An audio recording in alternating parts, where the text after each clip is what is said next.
Mm. Là, ouais. Oh. Toi, t'as pris le Joker. Waouh. T'as pris le Joker trop rapidement. Ah, c'était une bonne idée, merci Azad. Ah ouais. J'ai parlé des solutions. Pour rappel, quand vous avez repris le compte, on était à 600K de chiffre d'affaires sur la partie web et on s'est fixé un objectif ensemble de 1 million. Lui, c'est Ben, un des 3 cofondateurs des Hot Sauce Martin, des sauces piquantes qui ont enflammé vos papilles et leurs objectifs parce qu'ils ont réussi à plus que doubler leur CA sur ces 2 dernières années. Et moi, c'est Azad, média buyer chez Gross Society depuis maintenant 5 ans et j'ai piloté la mission. Ensemble, on va parler de stratégie d'acquisition, de stratégie créative, de CRO, de Google Ads, de méta, de transformation de l'offre, de nos succès et des difficultés rencontrées, tout ça en goûtant leurs sauces les plus redoutables. Donc accrochez vos ceintures parce que c'est parti, let's go. Allez, on va commencer tout doux avec la Mistral, ail, origan, romarin. Là, on est en train de tourner avec Aix-en-Provence, ça tombe bien, on va être en plein dedans. Alors l'idée, c'est de venir mettre une bonne quantité. C'est parti. Voilà, Chin. c'est 10 bars. Mm. On commence Ouais. tout en douceur là, c'est un régal. Donc du coup, les sauces Martin, si tu veux, on a monté ça il y a maintenant 6 ans. C'est vraiment une histoire familiale. On est 3 cousins associés fondateurs à la base. La particularité, c'est que nous, on est cuisiniers de métier. On en avait un peu marre dans les rayons de nos supermarchés, si tu veux, de choisir entre une sauce qui vient de l'autre bout du monde, le truc hyper industrialisé, et pas forcément avec des goûts qui sont trop en attente avec nos papilles, ces trucs hyper acides, tout ça, tout ça. On a commencé à faire des petites sauces piquantes pour nous. Et après, de fil en aiguille, on a fait goûter, nanana. Donc on a commencé à produire 20 bouteilles toutes les semaines. Et aujourd'hui, on en produit maintenant un peu plus, quoi. Un peu plus. Voilà. Du coup, moi, c'est Ben. Je suis un des 3 cousins associés fondateurs de la marque. Lui, je m'occupe plutôt de la partie commerciale et développement de la marque au global. Moi, c'est Lisa et je m'occupe de toute la partie communication et marketing. À ton tour, Azad, du coup, de te présenter et en même temps, je te propose de goûter la sauce truffe. Ça, c'est encore tout doux, 4 sur 12. On n'hésite pas aussi. Sois pas timide, ouais. Attends, clairement. ouais, comment il commence. Tu me trouves il timide commence là. tout Ok, doucement, ok, là. vas-y, c'est bon. Hmm.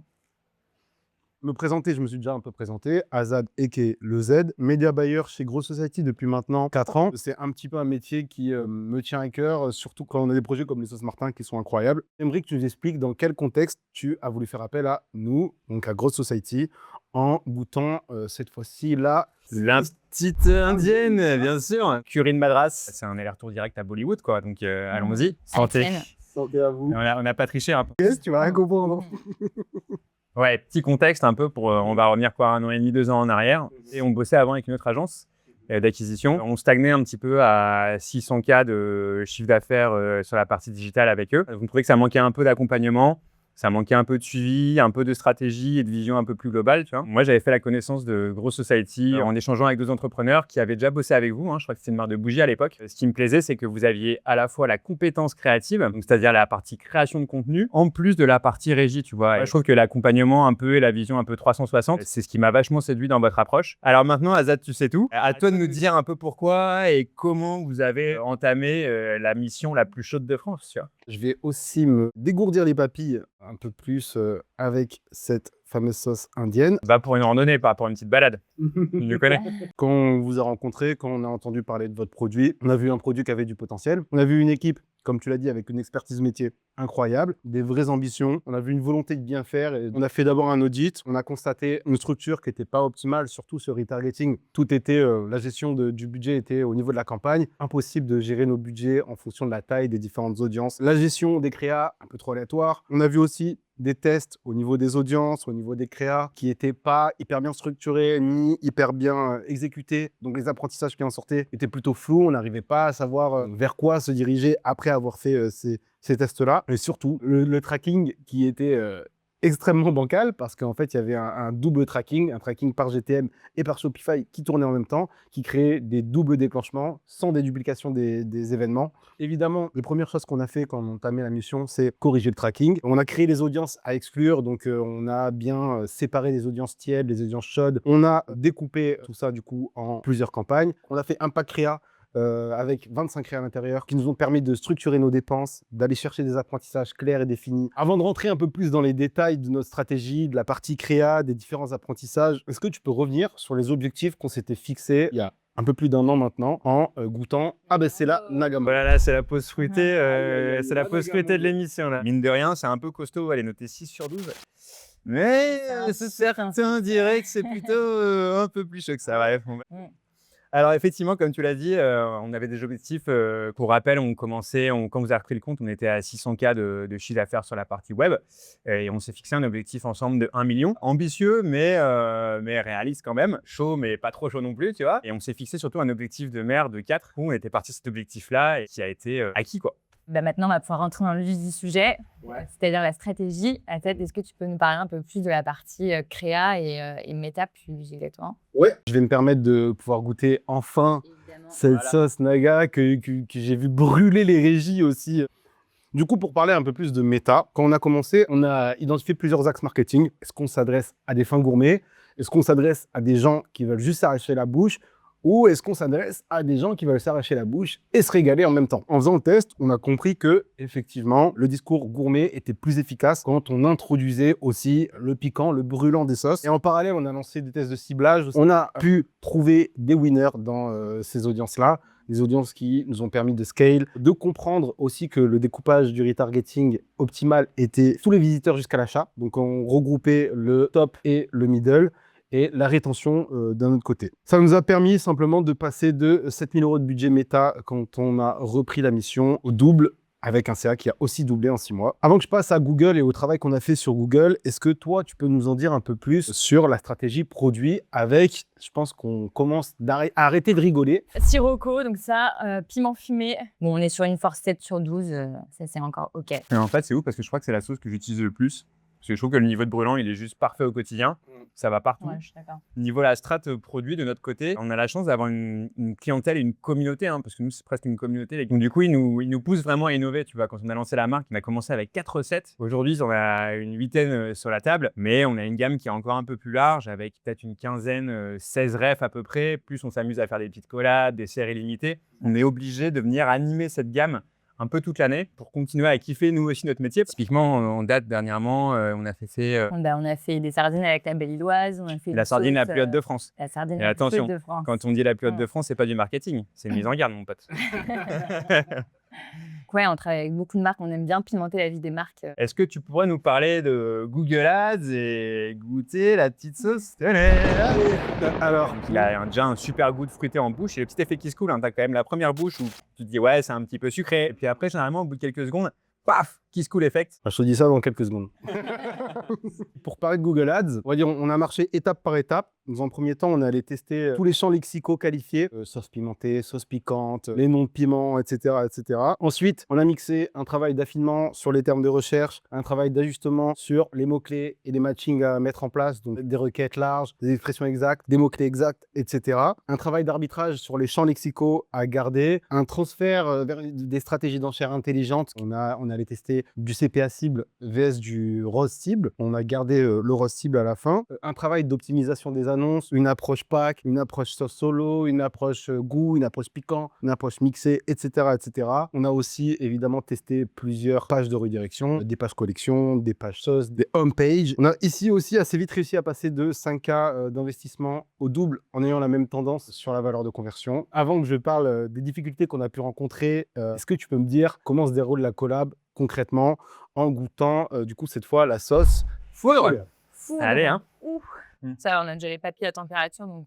Au niveau du déroulement de la collab, eh ben, en un mot, c'était intense. Je te jure, moi j'avoue que j'étais pas du tout prêt. Surtout que j'étais méga dans le jus parce que il fallait gérer aussi le développement quand même du réseau commercial, tout ça, bref, je t'en parle même pas. On a commencé avec sur un format une réunion un peu hebdo, quoi, une réunion par semaine. Donc là, c'était un peu le pays du père Zongo parce que je te jure, j'avais peur d'y aller, j'avais la boule au ventre parce qu'il fallait que j'ai fait mes devoirs, tu vois là.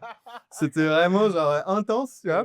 Mais c'était trop cool parce qu'en fait, c'est des moments où tu vois, nous, on se fait un peu bousculer. Moi, en tant que client, tu vois, genre, je kiffe ça parce que j'ai appris plein de trucs. On était sur de la BTS en permanence. On échangeait sur les apprentissages. Ensuite, ça s'est un peu calmé. On est passé en rythme bimensuel.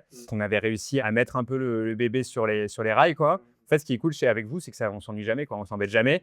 Il n'y a aucun moment où on se dit, ouais, Pépou, ça va passer on va pouvoir passer un peu en dessous du radar, machin. Toutes les semaines, il y a un nouveau projet, des nouvelles créas à faire. C'est le mot-clé. Ouais, voilà. De l'ouverture de régie. Putain, et en fait, j'avoue que c'est ultra intense. On peut pas se dire, on va faire 3 photos à l'iPhone et puis on est parti pour l'année, quoi. On a l'impression un peu que vous faites partie de la boîte aussi. En plus, toi, t'es vachement engagé sur le projet, tu kiffes les produits. Ça fait plaisir à entendre. Il y a eu des petites turbulences pendant l'été dernier. Est-ce que tu peux nous raconter comment vous avez réussi à réagir et à faire face à toutes ces difficultés? Ouais, carrément. Je vais te demander de m'envoyer la petite sauce Et foudre évidemment, La petite sauce foudre. pour raconter. Hop, hop, hop. Tu dérives là, tu dérives. elle est quand même bonne, la fin. Elle est super bonne. Sur Meta, on a lancé une campagne ASC+. Elle avait très bien fonctionné dans un premier temps, mais les performances, au bout de 1 mois, 2 mois, ont commencé à décrocher. On voyait effectivement un croisement de performances. En gros, quand la ASC+ arrivait à performer, le retargeting baissait dangereusement. On a compris que l'ASC+ cannibalisait les audiences du retargeting, malgré le fait qu'on avait bien fait notre travail, on avait bien fait nos exclusions. Elle n'était pas censée aller chercher des audiences ni tièdes ni chaudes. Elles n'arrivaient pas à vivre ensemble, l'ASC+ et le retargeting. Rien dans le setup, dans le paramétrage indiquait cette tendance-là. On a mis du temps à le comprendre. En tout cas, on l'a compris en vrai assez rapidement, mais on a mis du temps à s'en relever. Pour Google, c'était un autre sujet. Là, on était un peu plus en difficulté sur le scaling. On voulait accélérer et c'était compliqué. On avait du mal à augmenter le budget. Et quand on arrivait à augmenter le budget, c'était le ROS qui en prenait un coup. Ça a duré plus ou moins 2 mois, ce moment de difficulté, avant que il fallait qu'on ait une réunion avec l'ensemble de l'équipe. Ce qui est difficile, c'est que dans ces moments-là, la façon d'en sortir, c'est de tester des nouvelles choses. Qui dit test, dit spend, dit temps, du budget. Donc, c'était un peu la difficulté de ce moment-là. C'est ça, mais de toute façon, il ne faut pas croire que c'est pas un jeu où on fait que gagner, quoi. De toute façon, Exactement, c'est ça. On vous a parlé du coup de cette problématique ASC+, on l'a coupé, on vous a montré que le retargeting commençait à se relever. On a fait aussi un test créatif sur Focus Produit qui n'a pas fonctionné sur les sauces solo, qui a bien fonctionné sur notre party pack, mais qui n'a pas fonctionné sur le sauce solo. C'était un peu compliqué. Il y avait aussi l'AB test tunnel, on-page, page produit. Ça n'a pas fonctionné aussi. On a aussi testé plusieurs nouvelles structures de campagne shopping. On a commencé par des typologies goût vs piquant, où on a mis toutes les sauces qui avaient du goût, donc qui n'étaient pas très piquantes, et qui étaient plein de saveurs, reconnues voilà, pour leur saveur, et les sauces qui étaient aussi goûtues, hein, mais qui étaient reconnues pour t'arracher la bouche en même temps.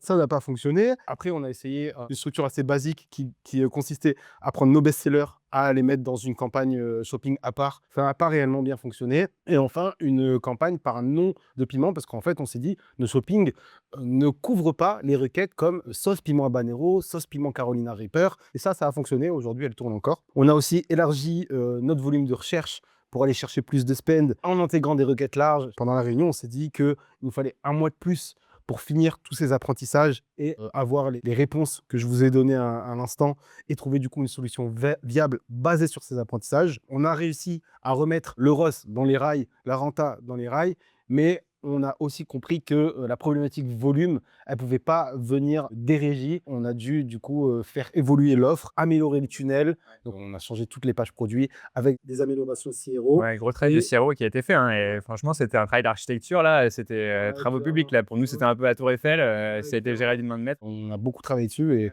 au final, les résultats ont été là. Donc ça fait plaisir. Et du coup, effectivement, l'évolution de l'offre où on s'est dit qu'en fait, le Hot Party Pack occupait une place très importante. C'est votre produit Pareto, quoi. On s'est dit qu'il fallait élargir cette offre-là de pack. Une situation un peu tendue, mais qui a été très éprouvante et au final pleine d'apprentissage. Je pense que c'est ça qu'il faut retenir. Ouais, rien n'est jamais acquis, surtout c'est que parfois tu es sur une traîne, on est sur une traîne où on est comme as, et puis une semaine ça décroche. Et là, tu te dis qu'est-ce qui se passe, pourtant, t'as rien changé, quoi. C'est là que tu es arrivée, Lisa, du coup. Est-ce que tu peux un peu plus nous parler de comment l'internalisation de la partie créa s'est passée à ce moment-là, tout en goûtant la petite Armageddon? Armageddon, c'est parti. Tu veux nous présenter la sauce Armageddon là? Pour moi, c'est la sortie de la zone de confort, là. Tu vois, ouais. Là, c'est là que le show commence, comme on dit. T'as pas bloqué, t'as pas rigolé sur la dose, hein. Bah, tu m'as dit, moi, la même dose tout le long, mais de tout le long, hein. Il y a mes parents qui me regardent, je peux pas céder aussi facilement que ça. Moi, effectivement, quand je suis arrivée, j'avais très envie de réinternaliser la partie créa. Je salive à fond. Je trouve que c'est très éprouvant, notamment toutes les 2 semaines quand tu me dis Lisa, il faut des nouveaux concepts, des jeux d'octobre, ça ne s'arrête jamais. Mais hormis ça, je trouve qu'on en a quand même tiré des bons enseignements. Donc effectivement, il y a eu cette période de Noël où là, on a fait pas mal de créa, on faisait la promotion de nos packs. Ça a été très efficace et voilà, ça a été une bonne campagne. Après, j'avais aussi, grâce à tout le travail que vous aviez fait avant que j'arrive, plein de bons enseignements de ce qui fonctionnait pas. J'avais juste envie de tester des nouveaux concepts, notamment comme des formats micro-trottoirs. Il s'est avéré que c'était un format qui crée beaucoup d'engagement, mais finalement qui avait du mal à convertir en termes de vente. Et ensuite, on a testé d'autres formats que moi, j'allais mettre en organique et qui fonctionnaient très bien et qui n'étaient pas forcément intuitivement bien faits pour les ads, mais qu'on a quand même testé et qui se sont avérés être des machines à cash. Donc ça, c'était très cool. Donc voilà, éprouvant, mais je pense que c'est une bonne façon d'itérer et il y a encore énormément de formats à tester. Donc C'est clair. voilà. Bon, bah maintenant, à ton tour, Haddad. Hein. Ouais, Tu as payé. ouais. Pourquoi tu- Donc moi, je reste comme vous sur la Madeleine. Tu veux que j'aime peut-être te la déposer? Non, parce que Vas-y, je t'en prie. j'ai peur que là, j'ai Vas-y, l'impression que tu t'es fait un peu mal au bras hier. hein. J'ai parlé des solutions. J'ai pas expliqué comment on a pu les mettre en place. Elle est neuve, hein, elle n'est pas encore utilisée. Franchement, Ouah, ça pique. moi, je vais pas te juger, promis. hein. Ok. Qu'est-ce qu'on a mis en place pour relancer la dynamique? Donc, la création des bundles sur Shopify. On a pu créer plein de packs. On s'est bien amusé là-dessus. Lancement d'une nouvelle campagne shopping, du coup, Focus Pack, avec à l'intérieur tous les packs, qui a fait augmenter le spend significativement avec un ROS très très bon. Ajout des mots-clés lors de nos tests. On a trouvé des mots-clés en requête large. On voit que c'est- Il est pas bien, il est pas bien. On a trouvé on a trouvé des mots-clés en requête large qui arrivaient à aller dépenser plus de budget en maintenant un ROS dans nos objectifs. Et enfin, après 2 ans avec vous, une meilleure lecture des saisonnalités qui nous a permis de... Ouh, je sens c'est un bonus, tu vois. Meilleure lecture des saisonnalités. Il est pas vrai. Ouais, la dynamique, la bouffe au petit-déj, ouais, c'est ça. Est-ce que tu pourrais nous dire quels sont, selon toi, les points forts de l'équipe Grow Society? Très bien. Et avec ça, on déguste la sauce Carolina Reaper, exactement. Très bien. L'un des piments élus les plus forts au monde, il est dans le Guinness, je crois, de 2013. Ok. Ouah, putain. Coup de chaud. Il n'y a pas des petites éponges là, comme dans les restaurants. Et tu vois, c'est à ça qu'elles servent mes petites fiches, tu vois. Alors, effectivement, les points forts. Alors, il y a déjà un point fort qui est là. Il s'appelle Azad, messieurs, dames. Il y a le père Zongo aussi qui est avec nous. C'est ça, avec qui lui dit radis de sa lumière. Mais après, moi, j'ai résumé ça un peu les fameux 3 E. Alors, le premier E, c'est l'écoute. Le deuxième E, c'est l'expérience, / un peu expertise. Et le troisième E, c'est l'accompagnement. Et donc, du coup, pourquoi l'écoute? Parce qu'on a toujours été... Attends, il ouais. manquait. C'est la moyen. Le troisième E, c'est l'accompagnement. C'était une blague, en fait. Oh, punaise. Ils Mais attends, mais moi, j'étais premier degré, tellement j'étais sérieux, hein, ou quoi, Putain, mais là, ça ouais. Ouais. Ah, ça pique. Ouais. J'ai hâte. Ah, j'ai hâte. Si l'écoute, pourquoi Ce qu'on disait un peu tout à l'heure, c'était qu'on a toujours été un peu dans l'écoute, l'échange, en fait. Je trouve que ça a aussi, je pense que vous avez appris des trucs, on a appris des trucs. Et ça, c'est hyper cool parce que ça a un vrai travail de collaboration, en fait, un vrai sport d'équipe. Et ça, j'avoue que c'est grave cool. Ensuite, on a votre expérience et l'expertise quand même parce que c'est bien d'être sympa et d'être dans l'écoute et dans l'échange. Mais si derrière, on n'a pas une vision et une expertise suffisante, tout ça, ça sert pas à grand-chose. Et la dernière, l'accompagnement qui fait que vous êtes tout le temps là, toujours dispo, toujours avec l'envie de nous pousser un petit peu et de nous sortir de nos retranchements et de nos zones de confort. On va te laisser briller un peu maintenant. On va parler un peu chiffres, on va parler un peu résultats. Allez, je vais prendre du coup la petite Carolina Reaper. Alors l'idéal, c'est vraiment un angle de 45 degrés comme ceci, voilà. C'est ce qu'on appelle la fameuse fessée dans le métier. Ouais. Voilà, et là, Oh punaise. Oh punaise. juste ça, tu vois, il faut quoi, 4-5 gouttes, pas plus, hein, tu vois, genre... Mais moi, je crois que mes papilles gustatives sont off. Ouais. Donc, parlons chiffres. Malgré les difficultés, malgré les filles. Oh là là. L'objectif 2024, roulement de tambour, a été atteint. On peut même dire qu'on a largement dépassé le million de chiffre d'affaires. Et en ce début d'année, le CA Q1, Q2 est supérieur de 44% par rapport à N-1 et de, attention messieurs, dames, 155% par rapport à N-2 en gardant un maire de 4. Je pense qu'on peut se féliciter. Bravo. Pour le petit mot de la fin, écoutez. Il faudra faire un grand plan sur ses yeux quand même parce qu'au début de l'émission, ils étaient un peu ouverts et puis là, Azad, j'ai l'impression qu'il sort de la sieste, les mecs. Je dois être luisant. Laisse tomber. On prend les 3 derniers nuggets. Alors du coup, Tsunami. Alors autant sur les autres sauces, on avait mis des variétés de piments un peu rigolotes, de la mangue, de la truffe en bouteille. Autant là, on a mis un peu l'enfer en bouteille. Mais en fait, qu'on vient justement cuisiner. Wesh, il y a les pompiers dehors ou non, mais... On vous a pas vu prendre de lait ni rien, donc il va falloir. Là, c'est la première fois ça. On sait. On va en enfer. Mmh. Mmh. Là, ouais. Oh. Wow. C'est un voyage de 5 à 8 minutes en bouche. C'est-à-dire que ça va être vraiment sur la longueur, ça va jouer sur la longueur en bouche. Autant l'autre, ça partait au bout d'1 minute. Ok. Autant là. Voilà. Quand le chrono, là, ça fait 15 secondes, hein, tout le temps. Hein. Ah. Ah, Ah. Pour le petit mot de la fin, j'ai envie de dire vive les sauces Maison Martin. J'espère qu'on ira encore plus haut, encore plus fort. Et que on continuera sur cette lancée. Donne-moi ça. Ah putain. Ah, c'était une bonne idée, merci Adèle. Ah ouais. Elle rigole zéro. Je Attends. déteste le lait, mais je crois que je vais en boire quand même parce que T'es allergique? c'est grave. Waouh. Ça part pas. Mais c'est quoi cet enfer? 8 minutes. Toi, t'as pris le joker.